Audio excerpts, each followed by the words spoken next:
할렐루야. 이 시간 여러분 모두에게 하나님의 큰 은혜가 임하시기를 주의 이름으로 축원합니다. 18세기 독일의 진젠도르프와 헤르누트 공동체는 하루 24시간 365일 쉬지 않고 무려 100년을 이어가며 기도했습니다. 신실한 믿음의 공동체를 통해서 수많은 선교사들이 배출되었고 모라비안 교도들과 존 웨슬레 등에게 큰 영향을 끼쳤습니다. 19세기 중국 선교에 지대한 영향을 끼쳤던 허드슨 테일러도 기도의 사람이었습니다. 1907년 평양의 대부흥운동 역시 교회 지도자들의 앞장선 회개 기도를 통해 시작되었고 이는 영적 부흥의 결정적인 도화선이 되었습니다. 지금 전 세계가 전쟁과 기후변화 위기와 각종 재난 등으로 큰 어려움을 겪고 있습니다. 북한의 김정은은 전쟁을 통해서 남한을 복속시키겠다. 우리의 제1 적대국은 더 이상 미국이 아닌 남한이다라고 말했습니다. 지금은 그 어느 때보다도 기도가 필요합니다. 본문은 바울의 기도 부탁이라는 제목의 말씀이에요. 이 시간 우리는 본문을 통해서 기도의 중요성을 깨달으며 은혜를 받고자 합니다. 본문 30절 말씀 보십시다. 형제들아, 내가 우리 주 예수 그리스도와 성령의 사랑으로 말미암아 너희를 권하노니 너희 기도에 나와 힘을 같이하여 나를 위하여 하나님께 빌어 그랬습니다. 자, 여기서 힘을 같이하여라는 말은 헬라어로 시나고니 사스다이라는 말인데 이 뜻은 함께 투쟁한다라는 말입니다. 검투사가 경기장에서 사느냐 죽느냐 자신의 목숨을 걸고 상대방과의 경기에서 승리를 향해 온 힘을 다하는 것을 묘사할 때 이 단어를 사용했습니다. 지금 바울은 로마교회 성도들에게 경기장에서 생사를 걸고 승리하기 위해서 온 힘을 다하는 검투사처럼 자신과 더불어서 함께 힘을 모아서 기도해 줄 것을 부탁하고 있습니다. 바울이 로마교회 성도들에게 이렇게 기도 부탁을 한 것은 그만한 근거가 있었습니다. 로마교회는 바울이 직접 개척해서 세운 교회가 아니었어요. 복음을 들고 간 평신도들이 세운 교회가 로마교회였습니다. 그런데 로마교회를 세운 평신도들은 바울이 전한 복음을 듣고 예수님을 영접했던 자들이었어요. 그러니까 엄밀히 말하면 로마교회는 바울이 세운 교회가 아니었지만 바울이 세운 교회나 마찬가지였습니다. 그렇게 바울은 로마교회 성도들에게 형제들아라고 부르고 있습니다. 그리고 예수 그리스도와 성령의 사랑으로 권면하면서 속된 말로 말하면 기도를 해도 빡세게 좀 해주라. 아주 힘을 다해서 기도 좀 해줘라 하고 그렇게 기도 부탁을 했던 것입니다. 에베소서 6장 12절의 말씀처럼 우리의 씨름은 혈과 육을 상대하는 것이 아니라 통치자들과 권세자들과 이 세상의 어둠의 주관자들과 하늘에 있는 악의 영들을 상대함이라 라고 말하고 있습니다. 그렇습니다. 우리의 싸움은 혈과 육의 싸움이 아니에요. 통치자나 권세자들과 이 어둠의 주관자들과 하늘에 있는 악의 영들과의 싸움이에요. 그러면 어떤 싸움이냐? 그럼 우리가 치고받고 싸울 것이냐? 주먹 다짐으로 싸울 것이냐? 멱살 잡고 싸울 것이냐? 그 싸움이 아니라 우리의 싸움은 영적인 싸움, 기도의 싸움입니다. 그래서 얼마나 기도하느냐에 따라서 우리의 기도에 따라서 나라가 변화가 되고 나라가 부강해지고 그리고 삶이 변화가 되는 것입니다. 마귀와의 영적 싸움, 주먹 다짐으로 싸울 것입니까? 통치자들과 영적 싸움, 우리가 멱살 잡고 싸울 것입니까? 그렇지 않죠. 무릎을 꿇고 기도할 때 그들과의 영적 싸움을 싸우는 것입니다. 우리가 무릎 꿇고 기도할 때 마귀와의 싸움을 싸울 수 있는 것입니다. 마귀가 우리를 시험에 주려고 하고, 마귀가 우리에게 다가가서, 우리에게 달려와서 우리를 넘어뜨리려고 하고, 우리에게 어려움을 주려고 하고, 우리에게 질병을 주려고 하고, 다가올 때 우리는 기도하고 있을 때는 마귀는 우리에게 달려들지 못합니다. 아무리 마귀가 우는 사자처럼 그렇게 고함을 지르며 달려온다 할지라도 우리가 기도하고 있는 한 마귀는 우리에게 피할 수밖에 없습니다. 그렇기 때문에 우리가 기도하게 되면 날마다 평안 가운데 승리하며 은혜 가운데 살아갈 수 있다는 것입니다.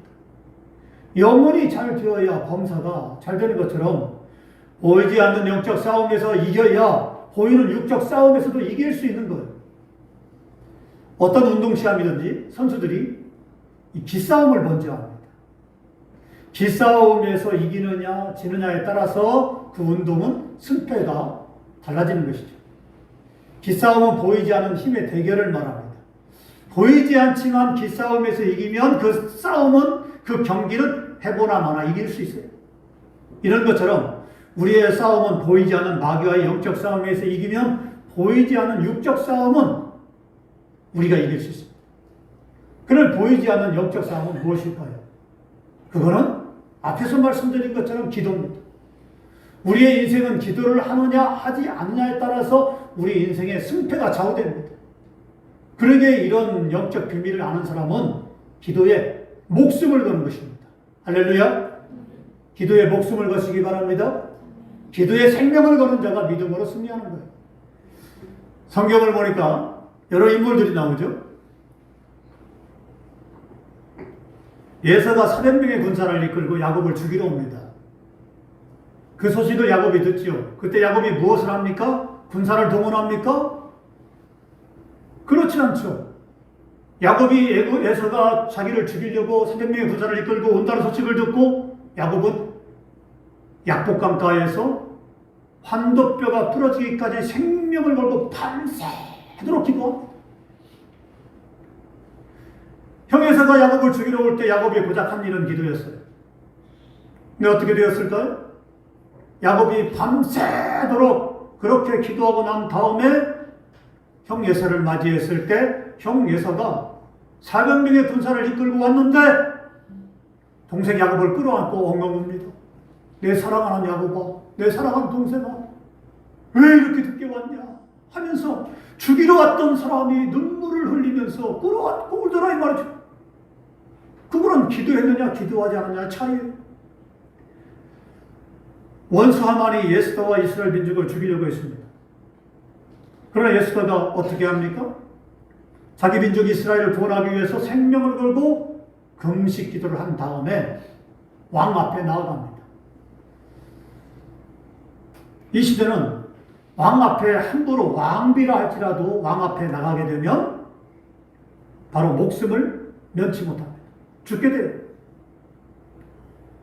근데 왕이 부른 일이 없는데 예스더 왕비가 자기 민족을 구원하기 위해서 금식한 다음에 왕 앞에 나갑니다. 아니 그랬더니 왕이 그 예스더의 모습을 보고 웃으면서 금호를 쫙 내립니다. 왕비여 무슨 일이냐? 이리 오시오. 당신이 나에게 구하면 내가 나라의 절반이라도 주겠소. 구합니다. 어떻게 되었을까요? 바로 이 금식기를 한 다음에 왕 앞에 나갔을 때 오히려 예수는 죽지 않고 원수 하만을 이기고 자기 민족을 구원할 수 있었습니다. 베드로가 옥에 갇혔습니다. 복음을 전하다가 감옥에 갇혔어요. 구원할 일이 없습니다. 어떤 방법으로도 베드로를 이끌어낼 수 없어요. 그때 예루살렘 교회는 베드로를 위해서 합심해서 간절히 기도했습니다. 그들이 한 일이라고는 바로 그 사람들에게 탄원서를 내거나 아니면 구제를 하거나 한 일이 아니었습니다. 베드로를 위해서 간절히 기도했습니다. 그때 하나님은 어떻게 했느냐? 천사를 보내서 감옥을 뒤흔들고 베드로를 구원해 주셨습니다. 할렐루야. 바울과 실라가 복음을 증거하다가 빌립보 감옥에 갇혔어요. 매를 맞고 사지에 수갑을 차고 그리고 감옥에 그렇게 갇혔습니다. 그러나 그날 밤 바울과 실라는 하나님께 감사하며 찬송을 부르며 기도했어요.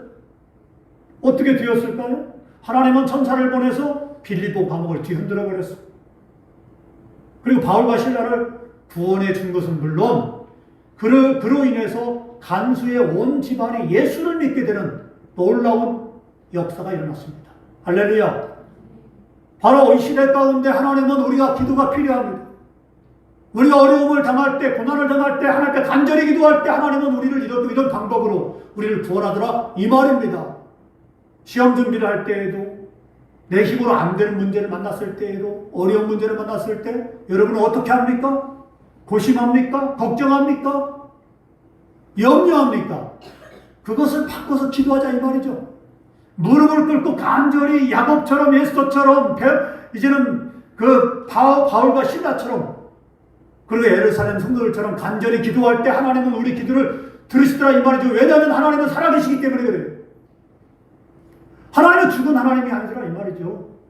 하나님은 살아계셔서 우리의 작은 신음에도 응답하시고, 우리의 작은 기도에도 하나님은 응답하시고, 하나님은 우리가 기도하며 살기를 원하십니다. 날마다 기도하며 하나님을 향해서 간절히 구하기를 원하십니다. 그 하나님은 이렇게 말씀하고 계세요. 에레미야 33장 3절 말씀에 너는 내게 부르짖으라. 내가 내게 응답하겠고 내가 알지 못하는 크고 은밀한 일을 내게 보일 것이다. 또 요한복음 16장 24절에 지금까지는 너희가 내 이름으로 아무것도 구하지 아니하였으나 구하라. 그리하면 받으리니 너희 기쁨이 충만하리라. 또 마태복음 18장 19절 말씀에 너희 중에 두 사람이 땅에서 합심하여 무엇이든지 구하면 하늘에 계신 내 아버지께서 그들을 위하여 이루게 하시리라 그랬습니다. 기도는 이 말씀처럼 두 사람이 땅에서 합심하여 구하는 거예요. 가정에 문제가 생겼을 때 아내나 남편이 따로따로 기도하면 안 됩니다. 같이 기도해야 돼요. 또 할 수만 있다면 온 가족이 기도해야 됩니다. 한 자리에 모여서 간절히 합심해서 부르짖으며 기도할 때 하나님은 응답하십니다. 그 문제가 어떤 문제가 되었든. 그렇기 때문에 기도가 많은 가정은 복을 받는 거예요. 기도가 많은 가정은 잘 될 수밖에 없는 거예요. 기도가 많은 가정은 자녀들이 잘 될 수밖에 없어요. 그렇기 때문에 기도하자 이 말이죠. 기도를 간과하고 기도하지 않기 때문에 우리가 하나님께서 주시고자 하는 축복을 받지 못하는 거예요. 우리가 기도해야 됩니다. 가정이 잘 되기를 원하십니까? 자녀가 잘 되기를 원하세요? 여러분의 인생이 잘 되기를 원하십니까? 기도하십시오. 기도하는데 합심해서 기도하십시오. 바울은 기도의 영적 비밀, 특히 중보기도의 영적 비밀을 몸소 체험하여 너무나 잘 알고 있었기 때문에 로마교회 성도들에게 자신을 위해서 기도해 줄 것을 부탁했던 것입니다. 할렐루야. 어떤 사람이 세계적인 부흥사 빌리그레암 목사님께 다음과 같은 질문을 했습니다. 목사님의 그 위대한 사역의 비밀은 무엇입니까? 그래 빌리그레암 목사님은 이렇게 대답을 해줬어요. 저에게 그런 비밀은 없습니다. 다만 있다면 15,000명의 성도들이 하루도 쉬지 않고 저를 위해서 기도하고 있습니다. 바로 이것이 중보기도의 힘입니다. 그러므로 우리도 할 수만 있다면 중보기도를 많이 부탁해야 돼요. 나만 내 문제 가지고 기도한다고 해결되는 게 아니라 이 말이죠. 내 부모님에게, 목사님에게, 다른 사람에게, 성도들에게 나를 위해서 기도 좀 해주십시오. 내가 이런 문제가 있는데, 내가 이런 것을 준비하고 있는데, 내가 이런 것을 하려고 하는데 나를 위해서 기도 좀 해주십시오 라고 기도할 때 그 많은 사람이 중보기도하다 이 말이죠. 이런 중보기도가 많을 때 하나님의 역사가 크더라 이 말입니다. 바울이 로마 교회 성도들에게 기도 부탁을 한 이유가 다음 절에 나옵니다. 본문 31절 말씀을 보십시다. 나로 유대에서 순종하지 아니하는 자들로부터 건짐을 받게 하고 또 예루살렘에 대하여 내가 섬기는 일을 성도들이 받을만 하게 하고 그랬습니다. 바울이 로마교회 성도들에게 기도 부탁을 한 거는 두 가지 이유가 있어요. 첫째, 과거의 유대인의 폭력으로부터, 과격한 유대인의 폭력으로부터 안전을 위한 것이었습니다. 예루살렘에는 바울의 대적자들이 많았어요. 그들은 바울을 유대교의 순수성을 훼손하는 이단으로 여겼습니다. 그들에게 바울은 반드시 제거해야만 하는 눈의 가시였어요. 그러므로 그들은 바울을 죽이려고 힘썼습니다. 사도행전 23장에 보면은 바울을 죽이기 전까지는 먹지도 않고 잠을 자지도 않겠다 하는 사람이 무려 40명이나 넘었어. 그 사람들이 늘 칼을 품고 바울을 쫓아다닙니다. 왜? 바울의 말씀에 은혜 받으려고 하는 거 아니라 바울을 죽이려고 바울이 가는 곳마다 쫓아와요. 군사를 보내고 그들이 쫓아와서 바울을 죽이려고 그렇게 합니다. 이들은 바울이 제3차 전도 여행을 마치고 예루살렘으로 귀환하면 바울을 죽이려고 계획을 세웠습니다. 바울은 이 사실을 잘 알고 있었기 때문에 로마 성도들에게 자신의 안전을 위해서 기도해 주기를 부탁한 것이에요. 그렇다고 바울이 죽는 것을 두려워하는 것은 아니었어요. 다만 바울 자신으로 인해서 복음이 더 많은 곳에 전해지기를 원했기 때문에 헛된 죽음을 원치 않았기 때문에 기도 부탁을 한 것입니다. 바울의 두 번째 기도 부탁은 예루살렘 교회 성도들이 이방인들의 호의를 받아들여서 이방인 성도의 신앙을 인정하게 되는 것이었어요. 예루살렘 교회가 기근으로 인해서 어려움에 처했죠. 성도들이 어려움에 있을 때 이제는 이방인의 성도들이 그렇게 예루살렘 교회 성도들을 돕기 위해서 부정금을 모았습니다. 자신들도 어려운데 부정금을 모아서 바울에게 도와줬으면 좋겠습니다 라고 그렇게 이야기를 했어요. 바울이 부정금을 가지고 예루살렘에 갑니다. 근데 우리 못 받겠다. 이방인들 우리 신앙을 인정하지 않는다 하면 그게 끝이에요. 예루살렘 교회 성도들이 고맙다고, 어쩌면 하나님의 사랑으로 우리를 돕냐고, 너무나 감사하다고 이렇게 받아들이면 이방인들도 자기 형제로 받아들이는 거예요. 자, 이렇게 하기 위해서 로마 형제들에게, 성도들에게 기도 부탁을 했던 것이에요. 내가 구제금을 가지고 가는데 이 구제금이 예루살렘 성도들이 기쁨으로 받아들이기를 원한다. 이렇게 했던 것입니다. 어떻게 되었습니까? 이런 바울의 이런 염려와 또 로마 교회 성도들의 기도 때문에 이제는 갔는데 예루살렘 성도들이 너무나 감사합니다. 너무나 고맙습니다. 그 형제들이 우리를 돕겠다고 자신들도 어려운데, 자신들도 하루하루 살기 어려운데 어쩌면 이 사랑으로 우리를 돕습니까? 하면서 그렇게 눈물로 감사했을 때 바울은 됐다. 왜냐하면 바로 복음의 씨앗이 예루살렘 성도들이기 때문에. 그래서 그들을 예루살렘 성도들과 이방인 성도들이 그것으로 인해서 하나가 되었습니다. 얼마나 감사한 일입니까? 바울은 이렇게 되기 위해서 기도 부탁을 했던 거예요. 기도 부탁은 구체적이에요. 바울은 로마 교회 성도들에게 기도 부탁을 구체적으로 했습니다. 기도는 구체적이어야 됩니다. 왜냐하면 구체적인 기도는 반드시 응답이 되기 때문에 그래요. 예수님도 말씀했습니다. 너희는 중언부언 기도하지 말라 그랬어요. 기도를 오래 한다고 중요한 것이 아니라 명확하게 뚜렷하게 목적을 가지고 구체적으로 기도해야 돼요. 어떤 사람은 기도하게 되면 하나님 아시지요? 끝! 하고 가버립니다. 그러면 안 된다는 거예요. 물론 하나님은 아시죠. 그러나 기도는 조목조목 구체적으로 해야 됩니다. 조지 물러 목사님은 빈손으로 시작해서 2,000명이 넘는 고아들을 돌봤어요. 물러 목사님의 기도 도트는 고아원에 필요한 모든 것을 구체적으로 적어놓고 기도했습니다. 날마다 기도했죠. 그래서 목사님은 기도 도트를 펴놓고 날마다 기도했어요. 기도 도트가 몇 권이었는데 몇 개만 기도 제목이 빼놓고 모두 다 기도 응답을 받았다는 것이죠. 그래서 조지 물러 목사님은 뭔 별명이 붙었느냐? 5만 번의 기도를 했는데 모두 다 응답을 받았다라고 했는데 밀러 목사님은 뭐라고 말씀했냐? 기도의 응답이 아는 몇 가지도 응답이다 라고 그렇게 말씀하고 있습니다.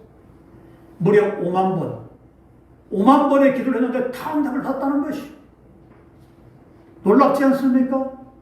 여러분의 일생 동안 몇 번의 기도를 합니까? 몇 번의 기도 제목을 가지고 기도합니까? 기도를 많이 하십시오. 아예 기도 도트를 가지고 사십시오. 기도 도트를 가지고 1년 동안 쭉 적게 되면 내가 기도 응답 받았던 것 여러분이 하나하나 체크하게 되면 거의 다 응답을 받았다는 것을 알게 됩니다. 그러나 기도 도트가 없으면 내가 무슨 기도했지? 다 잊어버려요. 증거가 없잖아요. 하나님의 은혜에 대한 증거. 그러나 기도틀을 가지게 되면 하나님이 나를 이렇게 사랑했구나. 나를 이렇게 하나님이 역사했구나. 하나님은 살아계셔서 나를 도와줬구나라는 걸 증거로 가지고 있게 되지 않습니까? 여러분이 기도틀을 가지고 그렇게 다 빼곡빼곡 적게 됐고 여러분이 죽고 난 다음에 여러분의 자녀들이 그것을 갑으로 남길 것이에요. 얼마나 기가 막힌 갑입니까? 얼마나 좋은 것입니까? 해보시라 이 말이죠. 기도틀을 여러분이 적고 여러분이 한 해 한 해 체크해가고 여러분이 숨 거둘 때까지 적으면서 기도하면서 그렇게 했다면 아마 여러분의 많은 기도가 여러분의 자녀를 위해서 교회를 위해서 목사님을 위해서 많이 기도했을 것입니다. 그때 자녀들이 그 기도를 펼치면서 여러분이 죽고 난 다음에 우리 아버지가 우리 어머니가 이렇게 나를 위해 기도했구나. 내가 지금 복을 받고 사는 건 내 열심과 노력이 아니라 내 아버지 어머니가 나를 위해서 이렇게 기도했기 때문에 그분의 은혜 때문에 그렇구나. 그리고 끝에 여러분의 기도 제목을 한번 적으십시오. 주님, 내가 천국 가서도 내 자녀를 위해서 기도하게 해주십시오. 내 어머니 아버지가 돌아가셨지만 천국 가서도 나를 위해 기도하고 계시는구나. 그 자녀가 어떤 마음을 가지고 주님을 섬기겠으며 어떤 믿음을 가지고 충성하겠습니까? 하나님은 그 사람에게 큰 믿음을 주실 것이고 충성한 일꾼이 되게 하실 것이고 그리고 그 기도의 약속대로 그 자녀를 하나님께서 복을 주실 것입니다. 그런 믿음의 사람, 그런 기도의 사람이 되기를 주의 이름으로 축원합니다. 그래서 우리는 기도해야 하는 시간을 많이 할애해야 돼요. 마지막으로 바울은 또 하나의 기도 제목을 부탁했습니다. 본문 32절 말씀을 보십니다. 나로 하나님의 뜻을 따라 기쁨으로 너희에게 나아가 너희와 함께 편히 쉬게 하라. 바울은 예루살렘에서 자신이 맡은 일을 다 마치고 나서 로마로 가서 로마 교회 성도들과 기쁨으로 함께 쉬기를 소망했습니다. 이를 위해서 기도해 달라는 거예요. 이 얼마나 아름다운 모습입니까? 우리는 다른 사람에게 기도 부탁을 하고 다른 사람을 위해서 기도하는데 힘써야 됩니다. 기도 부탁만 하는 것이 아니라 다른 사람을 위해서 기도하는 것 중요하죠. 모든 것이 돈만 가지고 되는 게 아니에요. 열심만 가지고 되는 것도 아니에요. 노력만 한다고 되는 것이 아니라 이 말이죠. 열심히 공부를 한다고 합격하는 것이 아니라 이 말이죠. 모든 것에는 기도가 뒷받침돼야 돼요. 특별히 우리 청년들은 많이 기도하시기 바랍니다. 직장을 갖기 위해서 내 앞날을 위해서 기도를 많이 해야 돼요. 생각보다 여러분의 생각보다 훨씬 기도 많이 해야 돼요. 그래야 하나님이 역사하십니다. 그래야 하나님이 함께 하십니다. 그래야 하나님이 길을 열어주십니다. 모든 것에는 기도가 뒷받침돼야 돼요. 기도는 신앙생활의 척도입니다. 그 사람의 신앙생활을 보려면 그 사람의 기도의 자세와 기도의 수준을 보면 알 수 있습니다. 왜냐하면 신앙생활은 영적인 기도 수준을 결코 뛰어넘지 못하기 때문에 그래요. 그러게 우리가 영적으로 성장하려면 그만큼 기도해야 돼요.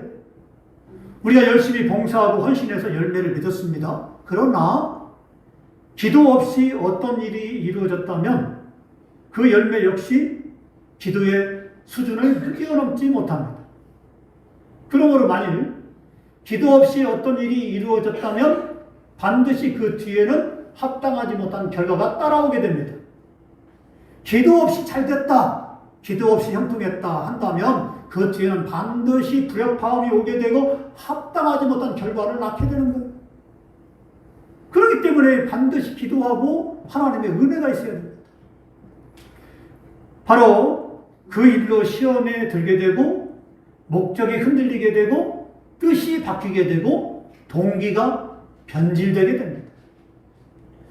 또 이제 오직 기도를 통해서만이 목적이 바로 되고 동기가 바로 되고 결과도 은혜스럽게 바르게 됩니다. 그렇기 때문에 우리는 기도하고 하나님의 역사가 있고 축복이 있어야 돼요. 예수님이 겟세마네 동산에서 땀방울이 핏방울이 되기까지 간절히 기도했습니다. 그 기도의 내용은 할만하시거든 이 잔을 내게서 옮기시옵소서 지나게 하시옵소서였어요. 그러나 결론은 내 원대로 마옵시고 아버지 원대로 되기를 원하나이다 였습니다. 그 결과 어떻게 되었습니까? 예수님이 십자가의 죽으심으로 우리가 구원을 받게 되었습니다. 예수님이 십자가에 죽지 않았더라면 우리는 구원을 받을 길이 없어요. 그렇기 때문에 예수님이 이 사실을 알기 때문에, 그리고 이 사실 때문에 왔기 때문에 예수님의 십자가의 고난이 얼마나 큰지를 알지만 내게서 지나게 해주시옵소서라고 했지만, 그러나 내 뜻대로 되지 않고 아버지의 뜻대로 되기를 원하나이다 라고 다시 기도했습니다. 하나님의 뜻대로 되었을 때 하나님은 바로 우리를 구원하는 축복이 임했다는 사실, 바로 그겁니다. 이렇게 기도는 내 생각대로 구하지 말고 아버지의 원대로 구해야 됩니다. 기도는 내가 정해놓고 구하는 것이 아니라 하나님의 정하신 뜻대로 구하고 순종해 나가는 것입니다. 할렐루야. 많은 사람들이 기도하라고 하면 자신의 뜻대로 구합니다. 이렇게 되기를 원하나이다. 반드시 이렇게 되기를 원하나이다. 자신의 뜻을 관철시키려고 합니다. 그리고 내 뜻대로 되었을 때 아멘 합니다. 잘 됐다라고 합니다. 축복이다 합니다. 그렇지 않더라 이 말이죠. 내 뜻이 아니라 하나님의 뜻대로 되기를 원하나이다라고 해야 되고, 하나님의 뜻대로 돼야 됩니다. 하나님의 뜻대로 되었을 때 그것이 잘 되었든 안 됐을 때, 안 되었을 때도 결과는 하나님의 축복. 우리는 그럽니다. 내가 실컷 기도했는데 이게 뭐야? 이게 뭐야? 시험에 불합격하고, 직장에 들어가지 못하고, 어려움 당하고, 내가 승진해서 이제는 그렇게 승진하지 못하고, 내가 이게 뭐야? 이렇게 정말 급식하며 작전 기도하며 간절히 기도했는데 응답이 없어. 실망하십니까? 그렇지 않죠. 하나님은 그런 이제는 어려운 응답이 있을지라도, 또 내 기도의 응답을 안 했을지라도 하나님 결과를 보면 나중에 세월이 지나가면 그것이 합당하게 하나님의 축복으로 변하여서 역사가 일어나더라 이 말이죠. 할렐루야. 하나님은 그렇게 역사하십니다. 그러니까 내 뜻대로 되는 것이 아니라 하나님의 뜻대로 돼야 그게 축복된 삶이죠. 사랑하는 성도 여러분, 우리는 바울처럼 다른 사람에게 기도 부탁을 하고 스스로도 기도해야 됩니다.